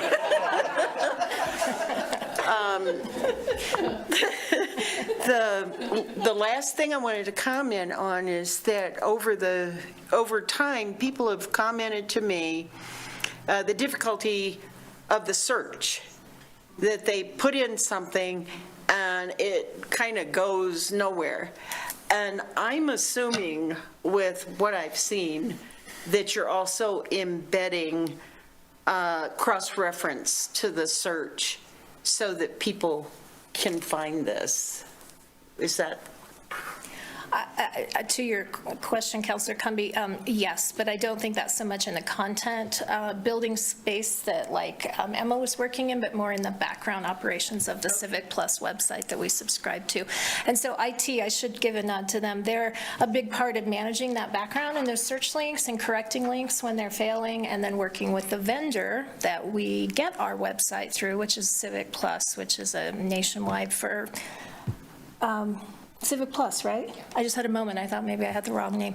Anyway, they provide government websites. Basically, they specialize in that. So them and then IT maintaining that background to make sure as best we can that those search bars are active and that they take you to real links and not broken pages. Well, I just want to thank you all very much. I'm really impressed. And to an online educator, that's saying a lot. Thank you, Vice Mayor. Council, any other questions or comments at this point? Okay, great. Owen and Emma, I think maybe just by way of closing this work session out, thank you for choosing to serve your neighbors. I think that is, worth acknowledging in your internships and then your, professional life. It separates you from your peers, and I think it is, from where I'm sitting, it's wildly important. So I appreciate it, and the work you have done and will continue to do is really valuable to the council and to the city of Laramie. So thank you both. And with that, council, we will go to public comments. Any members of the public wish to speak on this work session, go ahead and come forward or raise your hand on Zoom. Come forward, sir, if you'd like to speak to the council, either one of you. You guys can rock, paper, scissors it out for who goes first. Just want to let Janine know. Please give us your name first, sir. Oh, I'm sorry, Paul Montoya. Thank you, Paul. 1974 Truman Street.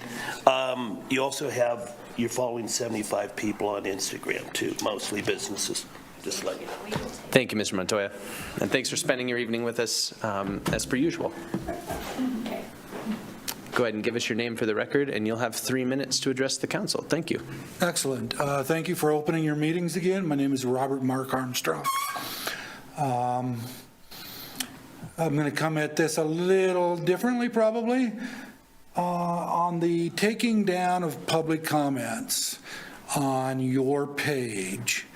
I hope you're all following the Weaponization Judicial Committee and what they're doing and what they're talking about, and the violations of the First Amendment. And it doesn't matter if it's right or wrong, as long as you're not asking for violence, you should be protected by the First Amendment on your comments on a public page sponsored by a government agency. And so I have deep concerns about taking down public comments on a public page and that person's First Amendment rights. First Amendment is the first for a very good reason. It's to hold government accountable for what they do. And when you then take away, I don't care if it's offensive or not, to you, it may be offensive to you, it may not be offensive to me. If it's not inciting violence, and if it's protected by the First Amendment, that person has a First Amendment right. Thank you for your time. Mr. Armstrong, thank you for taking time out of your evening to join the council and for your comments. Any other members of the public wish to speak to the council? Raise your hand if you're on Zoom. If you're in person, go ahead and come forward to the podium. Okay, seeing none, we're going to close the public comment period. Council, we are on to council updates and comments. Let's go ahead and start with updates. Do any council members have updates? Councilor O'Doherty. The Environmental Advisory Committee met last week, and we discussed the Casper Aquifer Protection Plan. The committee is going to give us a letter recommending that we approve the plan. We also discussed the growth plan, and there was some concern about wildlife. Does the growth plan take into account wildlife? And then it turns out we have a new liaison for the city, and I didn't know if city staff for the Environmental Advisory Committee, is it appropriate to raise that issue? The staffing change? Yes. Darren is leaving us, and so we're all very sad about that. And our city manager is going to step up and be the staff liaison for the EAC until she finds some good person to take Darren's place, although it'd be hard to take Darren's place when you see all the wildlife, like the toads and fish and ducks. You know, I'm very excited about that. And so, so that's going to be, he's got big shoes to fill. So I think that's the main points. Thank you. Thank you, Councilor O'Doherty. Councilor Shumway. So we'll just go around the... Absolutely. I have 5 things to report on. Let me start with the National League of Cities meeting that Micah, Andy, and I attended. We met a couple of days ago and reviewed some of the things that we thought would be most beneficial to the city. Many issues. I won't take up your time, but we have a list that maybe we should present those. Anyway, I'll just mention them quickly. I don't know if you know what SLFRF is, but that's the state and local fiscal recovery fund, I believe is what it is. But anyway, also ARPA, which we're all familiar with, on different ways communities use that. One of the most beneficial meetings I attended was the Western Municipal Committee meeting, where we had roundtables and talked about issues in different states, some very similar to Wyoming.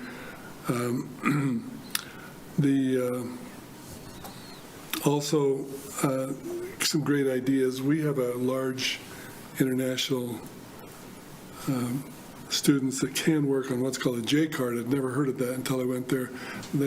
It's kind of like a work visa permit to work with a J card, and so they could be useful, and that seems to be a benefit to a lot of cities.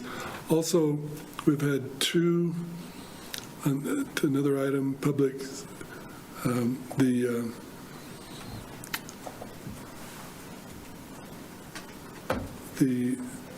Traffic Safety Commission. We had 2 subcommittee meetings the last 2 weeks, where we went over bylaws and how to make their group more effective. I will say this. I think it was very productive. Janine Jordan was very helpful in settling some of the concerns that they had, and I think they're now ready to move forward with a renewed energy and a new faith in what they can do to help the city. The Finance Committee meeting met. The big concern I had going into it was I saw that we had swept $29.3 million. And I thought, oh no, someone's heading to the Cayman Islands, but it was just moving from one bank to another, which we voted on to do. So that was rather unnerving until I got into the meeting. 29 million? 29 million. Okay. Swept out and you have to stop saying swept. Now they took checks from one bank to the next. Okay, also the Laramie Youth Council met, and again, I need to thank Emma Jones and also Owen for the work that they've done on brochures. Emma was incredible on giving ideas for the Laramie Youth Council to go.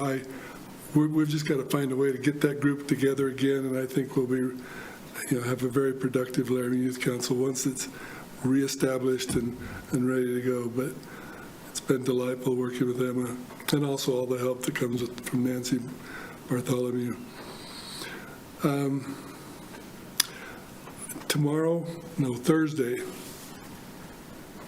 Thursday. Is it this week or next week? Anyway, I'm leaving for WHAM regional meetings in Pinedale, and I need issues from the city of Laramie to take to those discussions, because that's where we can, finally we're back at the table where we can say, here's things that we want to have accomplished within WHAM, but also within our region. That's all I have. Thank you, Councillor. When is the date for WHAM? Well, there's the June meeting in Cody. Okay. But this is a regional meeting. It's the April the 22nd through 24th. It's Thursday, Friday, and then I go down Thursday, Friday, and come back Saturday. Okay. Next week, it's next week. And you would need resolution ideas by then? Not resolution, just things to discuss. Okay. If you have a forum where we can then move it forward to the summer meeting in Cody, that would be helpful, but I don't know what the deadline is on that. But we're going to be discussing regional concerns, ideas at that meeting. Okay, thank you, Councillor. And with that timeline in mind, I think, Councillors, if you have anything you want to bring forward as a resolution, we're already behind. So if you have a resolution you think WHAM should adopt, get it to city staff as quick as you can so they can get it to Councillor Shumway. Does that work, staff? Great. Thank you, City Clerk. And thank you, Councillor. Councillor Pierce, any updates? Yeah, I attended our emergency management group meeting last week over at Fire Station 3. Amazing group of folks, huge group of people really involved in all that, from county, city, police, fire, sheriff, all sorts of things. Got a presentation on our drones, which was actually quite cool. So if we need a work session, I think that might be kind of fun to see the drones in action. But yeah, so that was it. And then last night, stepped in for Councillor O'Doherty. And tell me the name of that group again. Climate Action Planning, something like that. It's an interagency group. Yeah, and they were, and I think they might be the group working on the admissions project. A lot of folks from the Hobbs School, am I right? They're looking at a broader multi-agency thing, but we also have somebody in-house that's working on ours. So. Yeah. Anyway, it was an amazing group of folks, and I actually learned a lot and just kind of stepped in for Aaron, and it was quite good. My only comment to them, and really a comment having to do with the emergency management group, is, as a council and as a community, I think thinking about that critical infrastructure, or our infrastructure in terms of a potential impact related to climate change, or, those, instead of those 100-year rains and floods that have been occurring, what now, in a 7-year cycle or 3-year cycle or whatever it is, I think we really need to pay attention. And probably, perhaps one of the, scary might be the wrong word, but things of really big concern. Are we able to handle them? Will we be able to handle,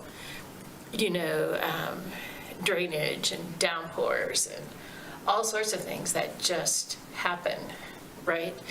And that was my last and closing comment to that group last night, which is way out of their purview, but I threw it out there for thought. So, and for council thought as well. Thank you, Councillor Pierce. I attended a Pilot Hill Trailhead planning meeting. As you all know, the trailhead is intended to be at the end of Willett Drive. They are working aggressively to sort of put their funding into effect for that. They've been really successful at fundraising, and it seems like a reality for that project to get moving soon. And they are working closely with city staff and myself as the liaison to that board, as well as, the university and all the other sort of partners that are built into that board to make sure that this goes smoothly and that we have more robust and sort of well-funneled access onto Pilot Hill, as well as sort of, equal access for folks who use wheelchairs, things like that. Last week, right before the meeting, I met with the ASUW first year Senate, and will continue to do that anytime invited. They really just wanted kind of a run through of what we were up to at the council and ask specifically about parking around the university and the rental housing ordinance and a few other things, but I think those were the high level conversations. And I have invited them to engage with the council more meaningfully if there is a project specifically that group would like to work on. I will keep you all posted if any of that comes through. And then just this isn't so much an update, but the Civil Service Commission meets tomorrow. So at the next meeting, I will have an update for you. When there's 2 weeks between, it always feels like you forget those things. So I will have an update for everyone. And then Vice Mayor, if you'll let me, I'm going to go to Councilor Somerville because she should have been first, but Zoom problems. So Councilor Somerville, I apologize. We'll go to you and then to the Vice Mayor. That's all right, Mayor. I just wanted to share two quick updates. One, the UW, or not the UW, the Town and Gown, Laramie Town Gown Association group is meeting again. We've had some robust discussion about what the group should be doing and how to move it forward. It's a little bit of an interesting situation with its break during COVID, and we've got some membership on there that wasn't on there before. And so we're taking a look at the MOU and trying to sort all that stuff out. So I'm excited that group is moving and getting active again. The second update, Mayor, would just be more of I happen to be in the neighborhood update, but I want to let the council know that probably our largest construction project of the season is the Curtis Street Bridge replacement. WYDOT has started to move equipment in. They're building the crossover lanes, and I had a couple of conversations with them regarding the traffic and how things are going to go around here. They're planning to demo the entire bridge on May 15th. And wanted to share with the council, I was quite impressed. The contract length for replacing the entire bridge is 86 days. And there's a substantial bonus to the contractor if they do it in 68 days. However, the traffic disruption over in this corner of town and to our 3 truck stops in the area is going to be considerable during that time, as is the detours. So I imagine it is something that the council will hear some things from residents about as it's going on, and it is coming up very, very quickly. So just wanted to let the council know that was up and coming. Thanks, Mayor. Thank you, Councilor Somerville. That is very timely. Vice Mayor.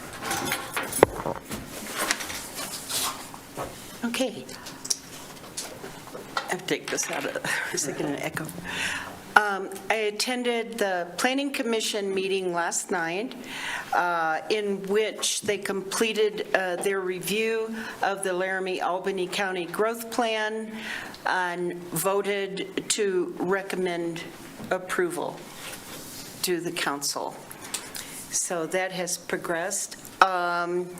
Secondly, the Albany County Mental Health Board, of which I'm a liaison for the council, we have a meeting coming up, and it continues to move forward and to take more form.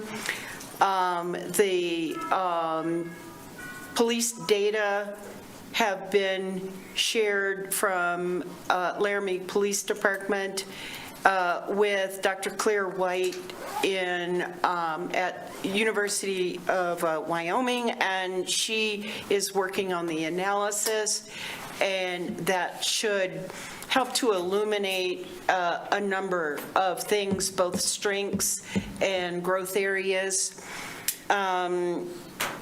We have been having conversations among Chief Brown, City Manager Jordan, and Councilor Somerville related to mental health, crisis response, what's going on within the legislature, what they're supporting, and what our opportunities might be to better serve the community and to work more seamlessly in collaboration with law enforcement and mental health. So I'm feeling really encouraged by the movement that has taken place in this past year. So I think that's it. Thank you, Vice Mayor. Councilor Newman. All my boards were talked about. Great. Councilor Richardson. Some of my boards were talked about, but the LMSA board met, and I have actual dates this time to report back on, so made up ones. So the pop-up art walk is going to be April 26th through the 30th. That will be in downtown businesses, so be sure to participate there. And May 6th, there will be a downtown cleanup, which is, I think, kind of piggybacking on the city's cleanup efforts. So, I mean, you could do one someplace and then also come on the 6th and do another one if you really like to, you know, clean things up. They are also working on a facade grant program that should be rolled out here pretty shortly, so that downtown businesses could write an application. They would have to partially fund, but then they would receive funding from Main Street to make improvements on their facade. And then I have also met with some members from the DDA. They are a pretty new group of folks, the whole board is.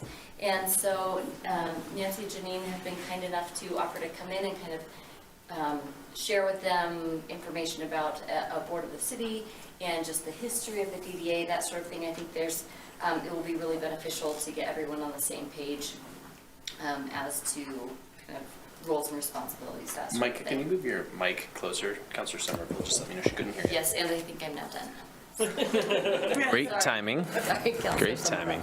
timing. Councilor Gabriel. Thanks, Mayor. I just have a couple of questions on the board report, just for clarification for my information. Please. And first to you on Pilot Hill. Sure. Talking about, is this the trailhead talking about off-street parking on Willett?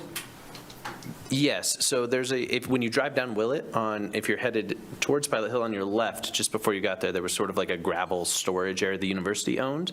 The university has agreed to let that be the Pilot Hill trailhead. So it will be off-street, off of Willett, with, you know, sort of horse trailer parking and Great. There's a plan for some facilities, sort of a shelter for school groups or things like that that may utilize the property. Very good, thank you. You bet. And then to Councilor Shumway, Laramie Youth Council with school ending soon. What happens to Laramie Youth Council starting in the fall? Do you start over with some of the present members, the people that graduated? How does that all work out next fall? Currently, there is no Laramie Youth Council. They have not met this year. They didn't have enough numbers. We are trying to, over the end of this semester, with all the contact that we have through the schools and different facilities, pull together, how many is it, Nancy, 14? Yeah, 15. 15 members so that we can begin as the school year begins. And if we can put it together, we'll have one summer meeting and then start on our monthly meetings in the fall. But right now, they are not meeting, but I think it's organized very thoughtfully, and I think we'll be able to start effectively as school starts in the fall. Very good, thank you. Tomorrow night, I attend the Tree Parks and Rec Board meeting, so that is my report. Thank you, Councilor Gabriel. Great questions. All right, Council, any comments? Councilor O'Doherty. This is kind of a question for our city manager. In the past, when we had flooding, or I can't remember which disaster it was with wind, we had folks from Cheyenne come help. Has there been help from surrounding communities for Casper? Do you know, or have they reached out to other communities? Are we too far and couldn't get there if we wanted to, kind of thing? Right, Mayor, through you, Councilor Doherty, that's a great question. I don't know the answer. I will say Casper, because they have mills in Evansville, and I can see it, I just can't think of the name, the little community, Mountain View and up north. Barnum, thank you. They do have more resources from other municipalities. So I know that in the past they've asked for help like that. I have no idea with respect to this storm. We have provided support in the past to Cheyenne, and they provided support for us. But in this case of this recent Casper mega storm, we weren't asked, nor did we provide any resources. Thank you, Councilor. Any other comments? Okay. Seeing none, we're going to move on to the agenda review. Council, you have the agenda in your packet. Members of the public, it's right there at the bottom of the agenda. Several public hearings. And I will note an executive session at the end. So potentially a bit of a lengthy meeting, but I'm sure we will get through it as efficiently as possible. Council, any questions on the consent agenda? Vice Mayor. I'd like to know if, I'd like to suggest adding appointment to the Planning Commission to our consent agenda. Great.